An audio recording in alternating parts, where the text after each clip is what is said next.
No comment. No, before the president was getting very tired by the end. Repeating the same thing again No, and she again. could hardly speak, poor thing. You just heard how the Shahi parivar of Congress mocked and smirked at President Droupadi Murmu, the constitutional head of India. After the President's Parliament speech on the first day of the budget session, Sonia Gandhi said that it was the usual false promises. Rahul Gandhi, who stood next to his mother, jumped in to call it boring, taking another personal pot shot at the President. Sonia said poor thing was getting very tired by the end. She could hardly speak. All this while Priyanka Gandhi Vadra, who gave the chant of Ladki Hoon Lad Sakti Hoon, stood by and smiled. Yes, she grew up without privilege, which opens doors, but look at what she achieved. She is not just the first tribal president, but the second woman president of India. She worked hard, beat the odds, and became the first woman governor of Jharkhand and the first tribal governor of Odisha, and yet the privileged Gandhi Parivar today mocked her just because she doesn't have blue blood. Does she not deserve dignity? And why was Rahul Gandhi bored by her speech? What did the president say in the parliament that sounded repetitive to the Gandhis? She spoke about marginalized communities. Perhaps that bored Rahul. She spoke about women issues. Did that bore Rahul too? She also raised farmer issues. Maybe that too is boring for Rahul Gandhi. But are the Gandhis sorry about their words? Did they apologize? No. Making matters worse, Rahul Gandhi and Priyanka Gandhi targeted the center. Take a look. कल आपको दिखेगा finance minister जाएंगी briefcase लेकर, वहां पे photo आएगी, photo देखना, photo में आपको एक दलित नहीं दिखेगा, एक आदिवासी नहीं दिखेगा, एक पिछड़े वर्ग का व्यक्ति नहीं दिखेगा, एक माइनॉरिटी नहीं दिखेगा। 90 अफसर हैं जो कल बजट बनाएंगे, 90, और 90 में से 3 अफसर ओबीसी वर्ग के हैं। आपकी आबादी 50%, 90 में से 3 अफसर आपके, और कल बजट में अगर 100 रुपए बटेगा तो आपके अफसर सिर्फ 5 रुपए का निर्णय लेंगे। आपका जीवन क्या है इसको कौन समझ रहा है? आपके संघर्ष क्या है इसको कौन समझ रहा है? आपस में फूट डालने का काम कर रहे हैं। सुबह से शाम तक आप टीवी चलाएंगे, कोई फिजूल का इशू उठा लिया, कोई कहेगा मेरा अपमान कर दिया, कोई और कहेगा उसका अपमान कर दिया, कोई हिंदू मुसलमान के बीच बैर खड़े करने की कोशिश करेगा, कोई जाति की बात करेगा। असली बात कौन कर रहा है? But it doesn't just end there. Priyanka Gandhi Vadra tries to justify her mother's remarks while their allies heap more insult on President Murmu. While Pappu Yadav says she is a rubber stamp who read out a love letter, TMC MP Kalyan Banerjee says that the speech was funny and frustrating. Take a look. बेचारी का तो कोई दोष नहीं, राष्ट्रपति हैं, वो तो स्टाम्प है, और किसी का लव लेटर पढ़ना है उनको। It is really funny. You just compare the 2024 speech and 2025 speech, or are equal. I am really frustrated with this speech. My mother is a 78-year-old lady. She simply said that the president must have been tired reading such a long speech. Poor thing. I don't think she fully respects. In fact, she has the utmost respect for her. देखिए, president speech से ज्यादा जरूरी है कुंभ में जो लोग अभी भी लापता हैं, लोग आशंका में हैं कि उनके परिवार के सदस्य कहां हैं। Prime Minister Modi, however, came to the defense of the president, saying that Shahi Parivar has insulted 10 crore tribals of India. Take a look. एक कांग्रेस वाले खुद को देश का मालिक समझते हैं। कांग्रेस के शाही परिवार का अहंकार आज देश ने फिर देखा है।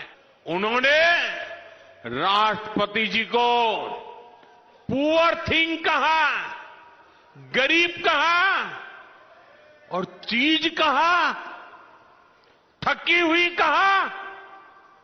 एक आदिवासी बेटी का बोलना इनको बोरिंग लगता है। ये देश के 10 करोड़ आदिवासी भाई बहनों का अपमान है। ये देश के हर गरीब का अपमान है। Let's also remind you how this is not the first time that the Vipaksh mocked and humiliated the president. Listen to all the reactions.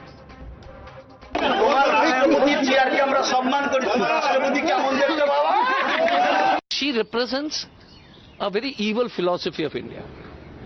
So we should not make Droupadi Murmu ji as a symbol of Adivasi.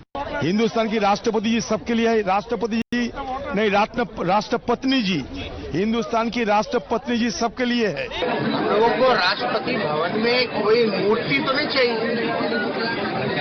आप समझ रहे हैं, हम लोग राष्ट्रपति का चुनाव। Now that brings us to the legitimate question that we are asking tonight. Will Namdars apologize? Let's open up the debate. Let's take that question across to our guests. You're watching the News Hour at 9. Debate number 1 on Times Now. Super Prime Time.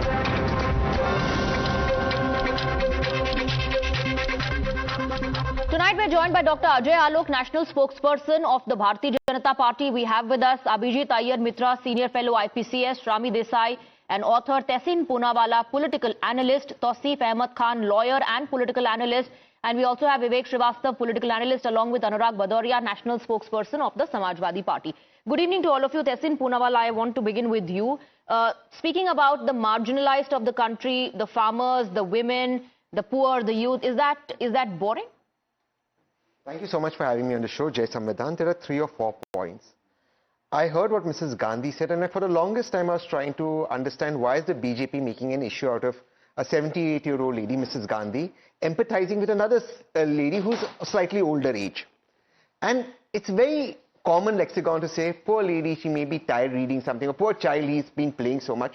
That's not an insult on caste or religion. So I was trying to understand why the BJP wants to do it. And of course, then when I saw the economic survey, nothing for the middle class, the Times Now taxpayers, tax terrorism is going to continue. So to divert the attention. Now let me ask you, by the same logic the Honorable Prime Minister used, the exact same logic. The Honorable Prime Minister, as Honorable Chief Minister of Gujarat, writes in his book, and I quote, manual scavenging is a spiritual experience. Does the Honorable Prime Minister want to insult all Dalits by saying this? The Honorable Prime Minister spoke about my friend's deceased wife, Sunanda Pushkar, that she's a 50 crore ki girlfriend. In a public speech, he spoke about Mrs. Gandhi, the same 78-year-old lady, Congress ki vidwa, Jersey cow. Several BJP MPs and present-day ministers have said, and I quote, Giriraj Singh ji, that Mrs. Gandhi is only popular because she's white-skinned. Had she been dark-skinned, nobody would have looked at her. No action taken. Mr. Subramaniam Swamy, the ex-BJP MP, the language he's used for Mrs. Gandhi, you and I cannot say it on national television. Are you saying that those public utterances are as bad as in private talking to your family, saying the poor lady may be tired, and I guess it was tired? I don't believe the speech was boring. That can be an individual opinion. How does that become an insult to a tribe? But if that is, and the BJP is offended, they have a right to. And I say, okay, you shouldn't say that. Will the BJP spokesperson say what the Honorable Prime Minister said, and I quoted him verbatim, is wrong? That is the difference. The BJP wants to do politics. One last time. The only reason they are doing politics is because they don't want to discuss your tax breaks that the middle class is not going to get tomorrow. Tax terrorism and GST extortion. Dr. Ajay Alok, please respond. This is just a diversionary tactic that you are bringing in this angle of insult to the topmost constitutional post. I know Tehseen will never agree to what we are saying, because he's quite habituated, like the other Congress people, going to Khan Market and India International Center and in a regular conversation, oh, that poor thing, oh, that poor fellow. That comes naturally from within. But can you give me one answer, Tehseen? A leader of opposition of this country, who after listening to President joint session of Parliament, he comes out and says, boring. It's boring. It's repetitive. That's quite a respect for the parliamentary institution, what we are sitting and what we are getting for right. Sonia Gandhi being the parliamentary chairman of the UPA for one time heading the NAC, she is saying about the president, no, poor thing, she must be tired. And the result? The President House raised the objection that no, the President is never tired. The President of this country is never tired. It's a direct insult. And this is not being done for the first time, Tehseen, you also know this. Who said Rashtrapatini, like what we were saying in the promos? Who said that the Droupadi Murmu represents the evil mentality, the evil face? Why Rahul Gandhi said after inauguration of Ram Lalla that Droupadi Murmu is not allowed to go into Ram Lalla premises because she happens to be a tribal. And after that, President went to the Ram Lalla, just paid her respect, and then she took the part of the Saryu Aarti. All these are multiple instances, multiple, not one, which proves that the very feeling of proprietary that this country is my slave. It's my family who has appointed the president, everything. Even the prime minister we have appointed. So the sense of overpowering everyone and not respecting the constitutional post, the constitutional elements of this country is there. It's bred within the Congress party. And Congress has a history of not respecting the constitutional post. Rahul Gandhi talks about Jai Samvidhan. Tehseen Poonawalla, Rahul Gandhi in fact took it further. He said OBCs, SCs, Dalits and tribals have been ignored. How many OBCs, SCs, Dalits are part of Nirmala Sitharaman's team? But can he care to explain how many OBCs, SCs, Dalits and tribals were part of the former finance minister's team when the UPA was in power?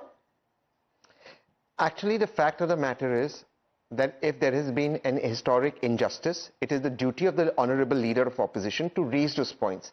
Just because something may have not been correct in the past when he wasn't leader of opposition does not make it justified right now. That's the first part. Also admit that may I make Congress another point? May I just make one point? Then I'll answer. But just one point.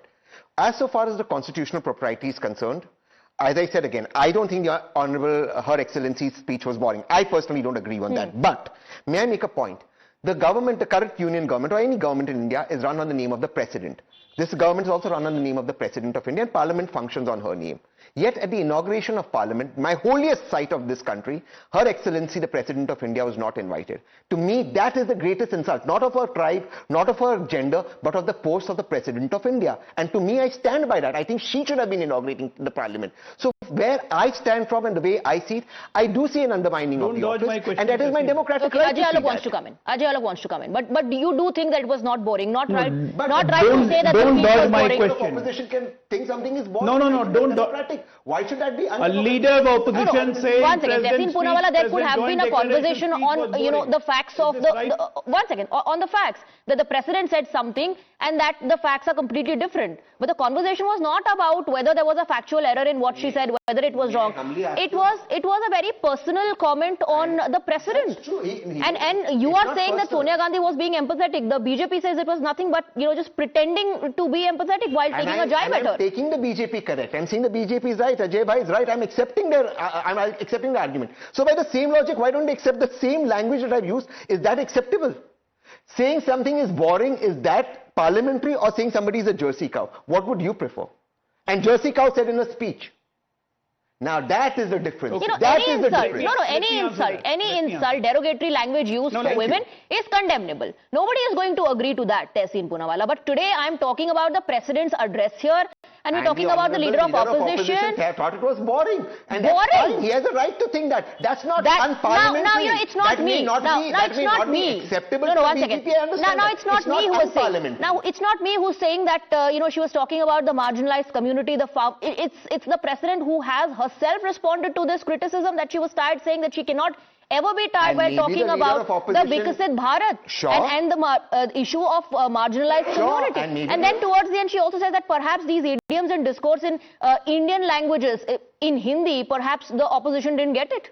Sure, and the president has an absolute right to put her point of view across, except that whatever she spoke was not specific. So maybe the honorable leader of opposition didn't agree with it. He thought this is rhetoric being used many times in the past. And again, I'm saying what part is unparliamentary in saying boring? Okay, Abhijit Iyer Mitra, to that, I would gratefully Abhijit Iyer Mitra, nothing unparliamentary in calling the speech boring. The leader of opposition and every person in this country has a right to express. So, first of all, we need to remember President Droupadi Murmu is 12 years Sonia Gandhi's junior. Ms. Sonia Gandhi is 78. Droupadi Murmu ji, as per her Wikipedia profile, is 66. So if President Murmu ji is poor thing, then Ms. Sonia Gandhi is even poorer thing. She should take rest. She should relax. She shouldn't get so uptight. And even more important, it's then, as per Ms. Sonia Gandhi's own thing, it's time for Mr. Kharge to retire then.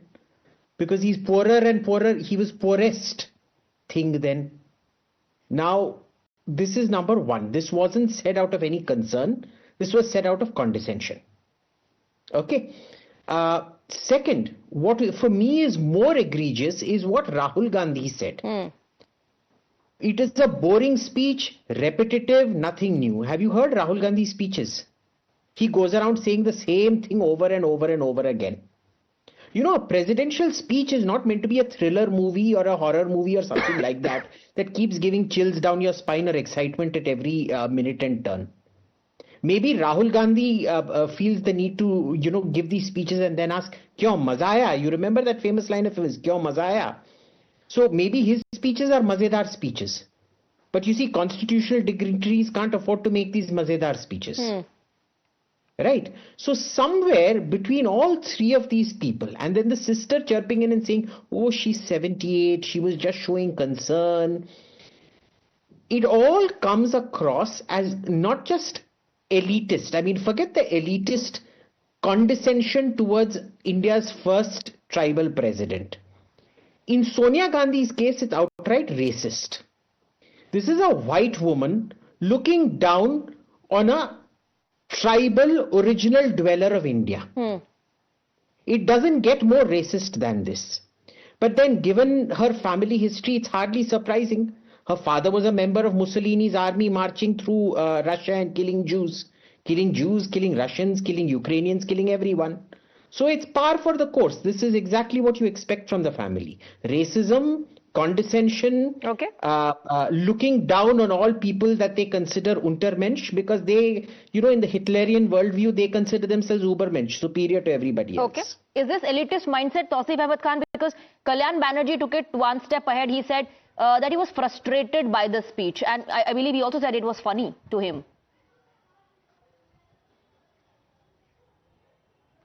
Yes, there will be frustration when the President of India talks about the development of Northeast, but there is no action. There is none of the President or the Vice President or the Prime Minister has visited Manipur so far.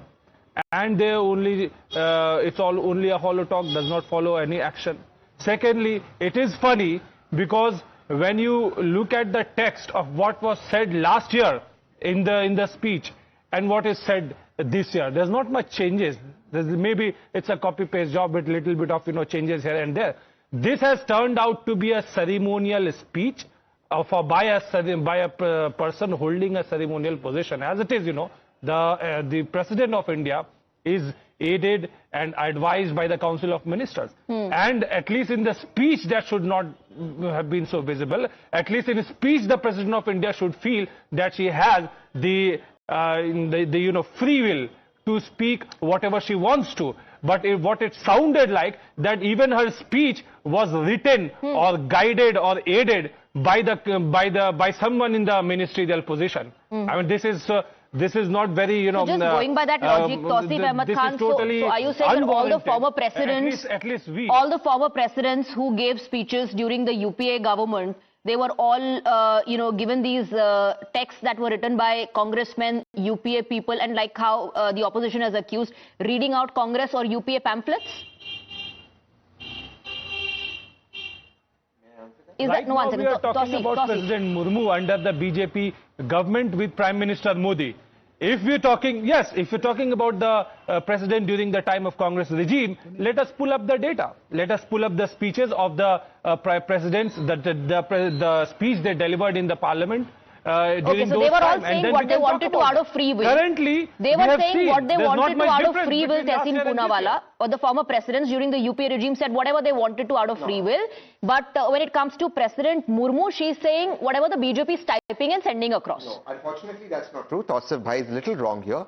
The way our constitution functions is His Excellency or Excellency the President have to follow what the Council of Ministers say. But he just said that. He also said that. Just give me 10 seconds. I'll answer that. Ultimately, the government is run on the name of the President, but the government is run by the Prime Minister. He is the chief or she is the chief of the executive. But There have been instances in the past where former presidents have returned speeches or certain texts they have not agreed with. That is not our subject of debate. Did the president do it or no? I am not aware of this, the current president. But the constitutional scheme is the president has to read out what the Council of Ministers sent. Yes. There is no other choice. All presidents have to do it. But presidents do have the autonomy and reserve the autonomy to say drop a para they don't agree with or a point they don't agree with. And that has Ravi happened Desai, in the that past. procedure was explained very correctly by Tausif. Very correctly he explained the procedure that the presidents are aided and advised by the government, by the Council of Ministers. But when towards the end he starts speaking about President Droupadi Murmu, he says, somebody must have typed something and given it to her. The BJP guys have done that. So when it comes to Droupadi Murmu, is this just, a bit to oppose the Modi government that she's being dragged into all of this?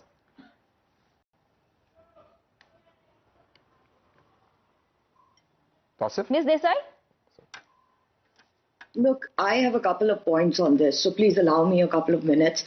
First of all, we must recognize the fact that this is a dialogue between two women. That is what makes it far more incredulous to believe that a woman would say this about another woman who holds this position, and we know where she has come from and the hardships that she has gone through to become the president of this country. But for Sonia Gandhi to be this patronizing as a woman while this country moves towards 33% reservation in the parliament, when women are joining the workforce in larger numbers than ever before, when we are looking for some amount of emancipation, completely flattens anything that we work towards, because it will always be more times than not a woman who will point a finger at another woman and say, oh yeah, she looks tired. If it was a man, it would be like, oh, he's been working really hard. But because it's a woman, she possibly cannot do her job because she doesn't have the bandwidth to do that. And I think therein lies the irresponsibility of the statement. Number two, when the men on this panel, and apart from a couple of them who've made some really good points, like my friend Abhijit or Tehseen, when people like Tausif talk about things that they have no clue about, like Manipur, talk about it at a time when it is actually at relative peace, without realizing previously what previous governments have done to put states like Manipur and border states in the positions that they are in. That the Prime Minister... One second, Tausif. Nobody interrupted you. Allow her to finish. Are you saying that the again very Tausif, allow her to finish. Tausif, I did not disturb you. Again, this is a great example of how it's legitimate for a man to speak over a woman. But, if I'm trying to make a point, makes no difference to you. But having said that, when Tausif makes comments about subjects that he doesn't know, I think he needs to go back and read history. When we talk about a tribal woman becoming a president, let me tell you, it was the Nehruvian policies that kept them apart for so long from the rest of the country. It was their policies of demarcating tribal areas from the rest of the country that disallowed a sort of a balanced development to happen between mainstream India and tribal communities. And this policy continued under, for decades, for 70 years. Therefore, leaving and making this such an important, moment in history for us, that a tribal woman. And if I was to ask Tausif, or if I was to ask any one of these people, what tribe does Droupadi Murmu belong to? Nobody would know that. Okay, so, Vivek Srivastava, has anybody, and these speeches are long, we all know that. Has anybody ever said that, Pranab Mukherjee looked very tired by the end of it, or APJ Abdul Kalam looked very tired by the end of it? Nobody ever has raised such concerns. Rami Desai believes that, this has happened because here we're talking about a woman president. No, absolutely not. I think Rami is not having the full knowledge of the past. The Adivasis and the deprived classes, many of them, they were given a different set of development because people were scared in this country that the capitalist powers will go and exploit them. This covers many areas of the Northeast. It covers the Uttarakhand, and we had a few special sections for Jammu and Kashmir also. So that is one part. If you want to bulldoze the Adivasis, you want to just kill their culture, you want to just inhabit them, put your money and ruin it all up, that's not what the left stands for. We are very clear about it, and we are grateful to the Congress party for having followed this as a special model of development for the Adivasis for the last 70 years. So they should have been by now, because Congress ruled for so many years, they should by now have been the most uplifted community. They should not have remained backward. No, definitely a lot of progress has been done in this country. You can't just say that India got its independence in 2014. It's ridiculous. Nobody said we that. Have IIMs, I mean, at least I did not. The IITs, we have at least the I aims, did not. And a lot of work has been done. We were a poor country in 1947. Okay, but then just going by the logic, since you're thanking Congress, and the fact that they ruled for so many years, tribal community should have been the most uplifted community, not backward anymore. Uplifted नहीं है, लेकिन uplifted है. Already uplifted है. ठीक है. विवेक श्रीवास्तव जी, आपको कैसी लगी स्पीच? बोरिंग लगी? आपको चिंता हुई कि राष्ट्रपति जी जो हैं वो towards the end थक गई थी? No, see the point. What is wrong over here, Swati, is that everybody is trying to see it as a case when a Dalit or an Adivasi is being targeted. That is not the case. The case is the opposition is trying to target a speech that was provided by the central government. नहीं, विवेक श्रीवास्तव जी, एक बात मुझे बताइए. Even if one second. अब आप finance ministry को और उसमें काम करने वाले लोगों को, जो फाइनेंस मिनिस्टर की कोर टीम है, उनको अगर आप इस लेंथ से देखेंगे और राहुल गांधी पूछेंगे कि कितने इसमें ओबीसी हैं, एससी हैं, दलित हैं, ट्राइबल्स हैं, तो वो सही है? तो वो सही है? बताइए. See, listen to me. In a president's speech, you are not supposed to quote controversial things which is not the vision of the nation. No, I'm asking you a different question. You are saying do not bring in the angle of she belonging to the tribal community. आप ये सवाल पूछ रहे हैं. मैं आपसे ये पूछ रही हूँ कि राहुल गांधी कह रहे हैं कि फाइनेंस मिनिस्टर की कोर टीम में जो लोग हैं उनमें से कितने ओबीसी हैं, एससी हैं, दलित हैं, ट्राइबल्स हैं. क्या गलत था ये तो सुन लीजिए ना मैडम. हाँ, बोलिए. अब मैं बोल देता हूँ ना आपको. आप ये बताइए, प्रेसिडेंट की स्पीच 70 साल में आज तक जब भी हुई है, it has never quoted controversial things on which the nation is not one. It has always been a roadmap of progress of the Council of Ministers. यहाँ पे आप कह रहे हैं वन नेशन वन इलेक्शन. यहाँ पे 20 ऐसी चीजें थी. वन नेशन वन इलेक्शन तो पहले भी इस देश में था. वन नेशन वन इलेक्शन तो पहले भी इस देश में था. Was it divisive back then? Nation को डिवाइड कर रहा था क्या? नहीं, वन नेशन वन इलेक्शन तो अब हट गया ना, तो उसको नहीं, लेकिन था ना हिस्सा, तो उस वक्त डिविजिव था क्या one nation one election? It was an absolutely boring speech जिसको किसी बीजेपी वाले ने लिखा था. हाँ, तो अपने वो ठीक है, बीजेपी वाले ने लिखा था, तो इससे पहले फिर आप you bringing back to the question कि इससे पहले फॉर्मर प्रेसिडेंट्स जब भी स्पीच दिया करते थे during UPA and Congress regime, तो वो भी उनको कांग्रेस वाले लिख कर देते थे क्या? और यूपीए वाले उनको लिख कर देते थे क्या ये स्पीचेस? मैडम, लिख के हमेशा काउंसिल ऑफ मिनिस्टर ही देती है. हाँ. लेकिन आप क्या कंटेंट लिख रहे हो? I appeal to the president. अब आप कंटेंट पे चले गए. Please talk to the prime minister. तो एक जो प्रोटोकॉल पहले से फॉलो होता आ रहा है, वो अचानक जब द्रौपदी मुर्मू प्रेसिडेंट है और बीजेपी की सरकार पावर में, तो वो प्रोटोकॉल पे भी आप सवाल उठाएंगे. But let Ajay Alok come in respond. Ajay Alok please respond. Please Ajay Alok जवाब आप अजय आलोक से ले लीजिए. Well, I don't understand these so-called संविधान के रक्षक, जय संविधान. At least Tehseen is true to his words when he corrected Tausif and now needs to correct Vivek Srivastava also. That whatever the government of the day says, the president had to read that speech when the president addresses the joint session of the parliament, number one. You as an opposition have full right to criticize the speech, take out the points in that, do as much as you want. No question on that. There's no question on that. The question is, who has given you right to insult a president, a female president, a tribal president, when you have a history of insulting her for so long? What kind of disgusting behavior you have? Why you are doing this? Intentionally? Do you think that how can people, downtrodden people like an OBC, Dalit, ST, SC can rise to this level and speak to us, and why we should listen to her? Why is your feeling like this? Why? I mean, over the last 11 years, don't speak in between. Let me complete then and be civil at least. Okay. Be civil at least. Be civil. You can reply me to after that. Right? Prime Minister Modi being an OBC, he is there Prime Minister for 11 years. You keep on cursing Modi for every small little thing. It's Modi. Now you cursed even Vice President Bhairav Singh Shekhawat, again an OBC, you cursed him. You cursed him day in, day out in the parliament. Right on his face. No effect. You didn't spare President Murmu also because she's a tribal. The same thing you did with Ramnath Kovind when he presented the report with one nation, one nation, one election. What's your problem? Rahul Gandhi, please don't speak. I'm ending in 10 seconds. Rahul Gandhi himself said day before yesterday that yes, I agree that the Congress didn't behave well, didn't serve well to the interest of OBC, Dalit and ST and minorities. I do agree. It may cause loss to me, but this is a fact. This is a Rahul Gandhi statement. But your continuous hatred doesn't end.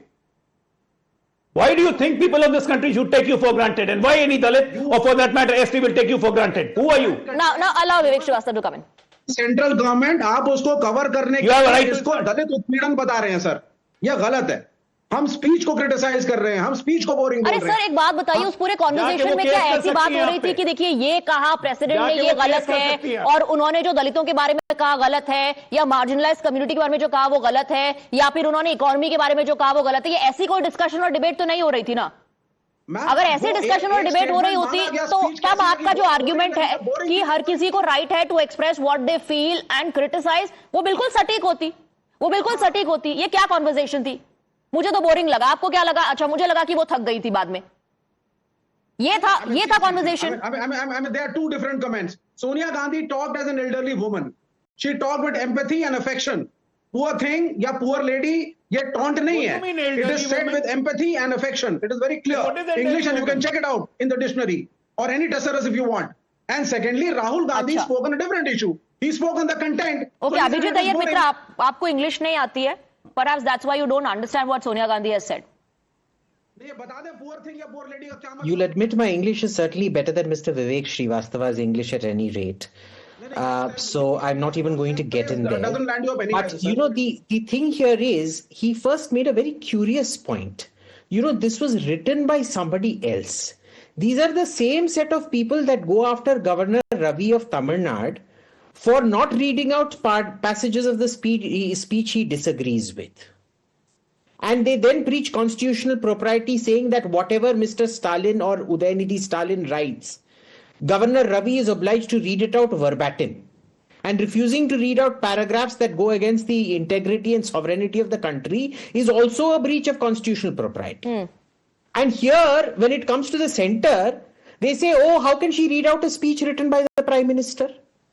No, we didn't say that. We said imagine the Prime Minister needs you did, Vivek, you were on the exact same panel with me where you were criticizing Governor Ravi for not reading out passages of the speech. I'm not. Right. We are not speaking so against let's the be president. clear about it. You can't then take another. Vivek ji, समझ में नहीं आ रहा. 1 second, one by one. Please, one by one.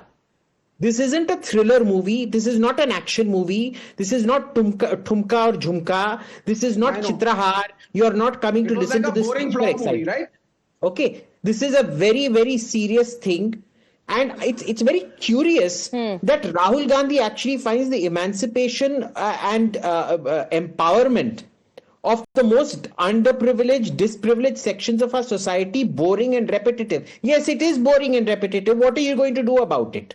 This is a fellow who's apparently done developmental studies, who finds talk of unmarginalizing people boring and repetitive.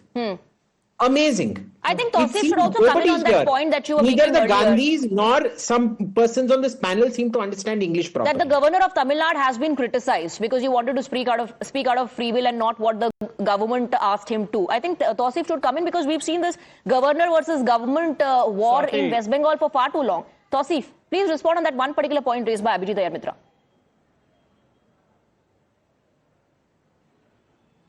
So governor, basically, if you're talking about Bengal or any other BJP ruled state, these days, governor is acting as an agent of the central government. We have seen that happening, and the governor, at least in Bengal, have been heavily criticized by the ruling regime in Bengal.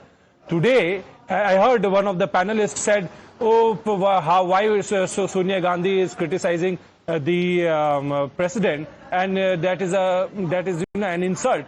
I want to ask her, when the BJP did not invite the President of India to the Parliament inauguration, was that not an insult to them? Was that befitting for the Prime Minister to be present in the inauguration, and only the President of India should not be present?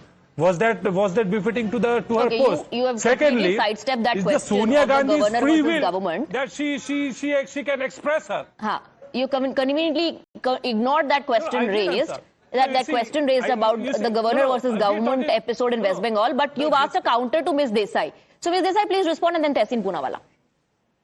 I want to make a couple of points. We are overlapping a couple of situations here. One is what Sonia Gandhi said, which I think is absolutely reprehensible because I've given my reasons for that. I don't think a woman should be publicly shaming a woman like this, knowing that she is who she is. Number two is the kind of apathy that has been shown by the opposition even on your panel right now. Mr. Vivek Srivastava says that, we wanted to protect the tribals. My friend, you are sounding as patronizing as Sonia Gandhi sounded. I think the tribal community in this country is empowered enough to take decisions for themselves, and they do not need elitist political pawns like yourself to be making decisions for them. Number three, when Tosif talks about these things, I think he doesn't realize that we are at a different stage in our, political development in our country, wherein we are looking at this from a lens of a woman who has risen from the ashes to be the president of this country. And I think if you cannot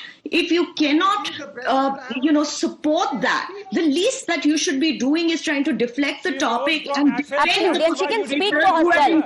She can speak for herself. She has responded to the criticism that came in from Sonia Gandhi and Rahul Gandhi, and also Tehseen Poonawalla on the issue of why she was not invited to the inauguration of the parliament. Nobody discusses what the president said about it. And the president said that she was deeply satisfied that the structure was inaugurated by the prime minister, who she said is the symbol of parliament's trust. Yes, and that is the opinion of Her Excellency. But in my opinion, constitutional propriety does mean that Her Excellency should have been invited. But look, all of us on this panel, irrespective of political ideology, are very proud of a woman from the Santhal tribe who's risen up to become the President of India. She occupies the highest office. Nobody's criticizing that part. I think we're slightly stretching the rubber band.